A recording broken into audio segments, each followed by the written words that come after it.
ನಮ್ಮ ಆಹಾರವು ಹೌದು, ಔಷಧಿಯೂ ಹೌದು. ಪ್ರತಿಯೊಂದು ಆಹಾರದ ಪದಾರ್ಥಗಳಲ್ಲೂ ಒಂದೊಂದು ಔಷಧಿಯ ಗುಣಗಳಿರುತ್ತೆ. ಯಾವುದಕ್ಕೆ ಯಾವ್ದು ಬಳಸಬೇಕು, ಯಾವ ರೀತಿ ಬಳಸಬೇಕು, ಎಷ್ಟು ಪ್ರಮಾಣದಲ್ಲಿ ಬಳಸಬೇಕು ಅಂತ ಗೊತ್ತಿರಬೇಕು ಅಷ್ಟೇ. ಸೊ ಅದನ್ನು ತಿಳಿಸ್ಕೊಡ್ಬೇಕು ಅಂತಾನೆ ನಮ್ಮ ಈ ಆಯುರ್ವೇದ ಸೆಲ್ಫ್ ಕೇರ್ ಕಾರ್ಯಕ್ರಮ. ಇವತ್ತು ನಾನು ಒಂದು ಒಳ್ಳೆಯ ರೆಮಿಡಿಯನ್ನು ತಂದಿದ್ದೀನಿ. ಒಂದು ಬೇಸಿಕ್ ಪ್ರಾಬ್ಲಮ್ಸ್ ಅಂತಲೇ ಹೇಳಬಹುದು. ಸಣ್ಣ ಪುಟ್ಟ ಪ್ರಾಬ್ಲಮ್ಗಳೇ ದೊಡ್ಡ ದೊಡ್ಡ ತಲೆನೋವನ್ನು ತಂದಿಡುವಂಥದ್ದು. ಬೇಸಿಕ್ ಪ್ರಾಬ್ಲಮ್ಸ್ ಅಂದರೆ ಹೆಚ್ಚಾಗಿ ಹೆಣ್ಮಕ್ಳಲ್ಲಿ ಡಾರ್ಕ್ ಅಂಡರ್ಆರ್ಮ್ಸ್ ಅನ್ನೋದು. ಸೊ ಕಂಕ್ಳಿನ ಸುತ್ತಲಲ್ಲಿ ಡಾರ್ಕ್ ಅಂಡರ್ಆರ್ಮ್ಸ್ ಅನ್ನೋದು ಎಲ್ರಿಗೂ ಪ್ರಾಬ್ಲಮ್ಸ್ ಇದ್ದೇ ಇರುತ್ತೆ. ಸೊ ಬ್ಲ್ಯಾಕ್ ಆಗಿರುತ್ತೆ. ವ್ಯಾಕ್ಸ್ ಮಾಡೋದಾಗಿರ್ಬೋದು, ಅವ್ರು ಯಾವುದೇ ರೀತಿ ಅದನ್ನು ಕ್ಲೀನ್ ಮಾಡಿದ್ರು ಕೂಡ ಆ ಬ್ಲ್ಯಾಕ್ನೆಸ್ ಅನ್ನೋದು ಉಳ್ಕೊಳ್ಳುತ್ತೆ.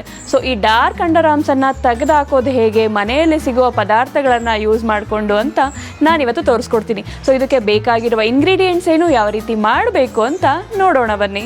ಡಾರ್ಕ್ ಅಂಡರ್ಆರ್ಮ್ಸ್ ರಿಮೂವ್ ಮಾಡೋದಕ್ಕೆ ಬೇಕಾಗಿರುವ ಸಾಮಗ್ರಿಗಳು: ಹಾಲು, ಅಡಿಗೆ ಸೋಡಾ, ಅಕ್ಕಿ ಹಿಟ್ಟು, ನಿಂಬೆ ರಸ. ನೋಡಿದ್ರಲ್ಲ ವೀಕ್ಷಕರೇ, ಡಾರ್ಕ್ ಅಂಡರ್ಆರ್ಮ್ಸ್ ರಿಮೂವ್ ಮಾಡೋದಕ್ಕೆ ಏನೆಲ್ಲ ಸಾಮಗ್ರಿಗಳು ಬೇಕು ಅಂತ. ಈಗ ನಾವು ಈ 4 ಇಂಗ್ರೀಡಿಯೆಂಟ್ಸ್ ಅನ್ನ ಯೂಸ್ ಮಾಡಿಕೊಂಡು ಯಾವ ರೀತಿ ಮಾಡ್ಕೊಳ್ಬೇಕು ರೆಮಿಡಿ ಅಂತ ತೋರಿಸ್ತೀನಿ ಬನ್ನಿ. ಮೊದಲನೇದಾಗಿ ನಾವೊಂದು ಬೌಲ್ನಲ್ಲಿ 2 ಸ್ಪೂನ್ ಅಷ್ಟು ಅಕ್ಕಿ ಹಿಟ್ಟನ್ನು ಹಾಕೊಳ್ಳೋಣ.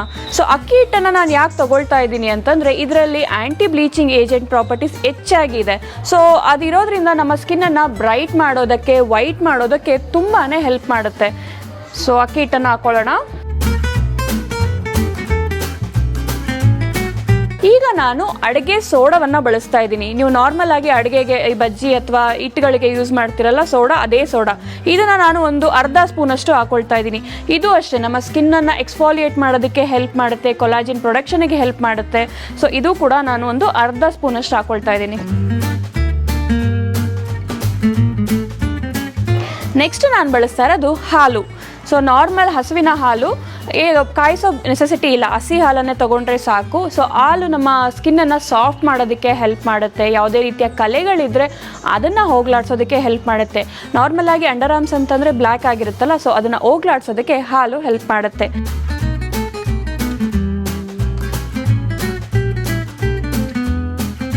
ಆ್ಯಂಡ್ ಈ ಪ್ಯಾಕನ್ನು ಫೇಸ್ ಮೇಲೆ ಹಚ್ಚಬೇಡಿ, ಬಿಕಾಸ್ ಫೇಸ್ ತುಂಬಾ ಸೆನ್ಸಿಟಿವ್ ಆಗಿರುತ್ತೆ. ಸೊ ಸೋಡಾ ರಿಯಾಕ್ಟ್ ಆಗೋ ಚಾನ್ಸಸ್ ಇರುತ್ತೆ ಕೆಲವರಿಗೆ. ಫೈನಲ್ ಆಗಿ ನಾನು ಹಾಕ್ತಾ ಇದ್ದೀನಿ ನಿಂಬೆ ರಸ. ಸೊ ಈ ನಿಂಬೆ ರಸದಲ್ಲಿ ಎಲ್ರಿಗೂ ಗೊತ್ತಿರೋ ಹಾಗೆ ಸಿಟ್ರಿಕ್ ಆ್ಯಸಿಡು ಮತ್ತು ವಿಟಮಿನ್ ಸಿ ಇರೋದ್ರಿಂದ ಇದು ಕೂಡ ಕಲೆಗಳನ್ನು ಡೀಪಾಗಿ ತೆಗೆದುಹಾಕೋದಕ್ಕೆ ಒಂದು ಫ್ಲಶೇ ಮಾಡಿಬಿಡುತ್ತೆ ಅಂತ ಹೇಳ್ಬೋದು. ಯಾವುದೇ ರೀತಿಯ ಡಾರ್ಕ್ ಸ್ಪಾಟ್ಸ್ ಇದ್ದರೆ, ಆ ಡಾರ್ಕ್ನೆಸ್ ಇದ್ದರೆ ಅಂಡರ್ ಆರ್ಮ್ಸಲ್ಲಿ, ಅದನ್ನು ಹೋಗ್ಲಾಡ್ಸೋದಕ್ಕೆ ನಿಂಬೆ ರಸ ಹೆಲ್ಪ್ ಮಾಡುತ್ತೆ. ಸೊ ಈ 4 ಇಂಗ್ರೀಡಿಯೆಂಟ್ಸನ್ನು ಹಾಕಿದ್ದೀವಿ. ಈಗ ಚೆನ್ನಾಗಿ ಮಿಕ್ಸ್ ಮಾಡೋಣ.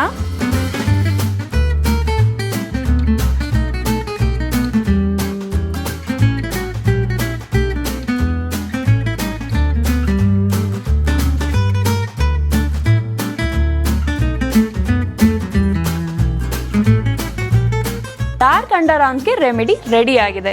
ಈಗ ಈ ರೆಮಿಡಿಯನ್ನು ಯಾವ ರೀತಿ ಯೂಸ್ ಮಾಡೋದು ಅಂತಂದರೆ, ನೀವು ಸ್ನಾನ ಮಾಡೋದಕ್ಕೂ ಮೊದಲು ಅಂಡರ್ ಆರ್ಮ್ಸಲ್ಲಿ ಈ ಪೇಸ್ಟನ್ನು ಹಚ್ಚಿ 15 ಮಿನಿಟ್ಸ್ ಬಿಡಬೇಕಾಗುತ್ತೆ. ಸೊ 15 ಮಿನಿಟ್ಸ್ ಬಿಟ್ಟು ನೀವು ನಾರ್ಮಲ್ ಆಗಿ ವಾಶ್ ಮಾಡೋದ್ರಿಂದ ಇದನ್ನು ನೀವು ಸತತವಾಗಿ ವಾರಕ್ಕೆ 2 ದಿನ ಅಥವಾ ವಾರಕ್ಕೆ 1 ದಿನ ಕನ್ಸಿಸ್ಟೆಂಟಾಗಿ ನೀವು ಟ್ರೈ ಮಾಡ್ತಾ ಬಂದರೆ ಕ್ರಮೇಣ ನಿಮ್ಮ ಪ್ರಾಬ್ಲಮ್ ಕಂಪ್ಲೀಟಾಗಿ ಸಾಲ್ವ್ ಆಗುತ್ತೆ. ಸೊ ನಾನು ಯಾವಾಗಲೂ ಹೇಳೋದು, ಯಾವುದೇ ರೆಮಿಡಿ ನೀವು ಯೂಸ್ ಮಾಡ್ತಾ ಇದ್ದೀರಾ, ಟ್ರೈ ಮಾಡ್ತಾ ಇದ್ದೀರಾ ಅಂತಂದರೆ ಪೇಷನ್ಸು ಮತ್ತು ಕನ್ಸಿಸ್ಟೆನ್ಸಿ ಅನ್ನೋದು ತುಂಬಾ ಇಂಪಾರ್ಟೆಂಟ್ ಆಗುತ್ತೆ. 1 ಅಲ್ಲ 2 ಸತಿ ಯೂಸ್ ಮಾಡಿಬಿಟ್ಟು ಯಾವುದೇ ರಿಸಲ್ಟ್ ಬಂದಿಲ್ಲ ಅಂತ ಹೇಳೋದು ತಪ್ಪಾಗುತ್ತೆ. ಯಾವುದೇ ಟ್ರೈ ಮಾಡಿದ್ರೂ ಕೂಡ ಒಂದು 3 ತಿಂಗಳು ಯೂಸ್ ಮಾಡಿ ಒಂದು ವಿಸಿಬಲ್ ರಿಸಲ್ಟನ್ನು ನೀವು ನೋಡಬಹುದು. ನೀವು ಸಹ ಖಂಡಿತವಾಗ್ಲೂ ಟ್ರೈ ಮಾಡಿ. ಈಸಿಯಾಗಿ ಮನೆಯಲ್ಲೇ ಸಿಗುವ ಸಾಮಗ್ರಿಗಳಿಂದ ಯಾವುದೇ ರೆಮಿಡಿ ಕೂಡ ನಾವು ಮಾಡ್ಕೊಳ್ಬಹುದು.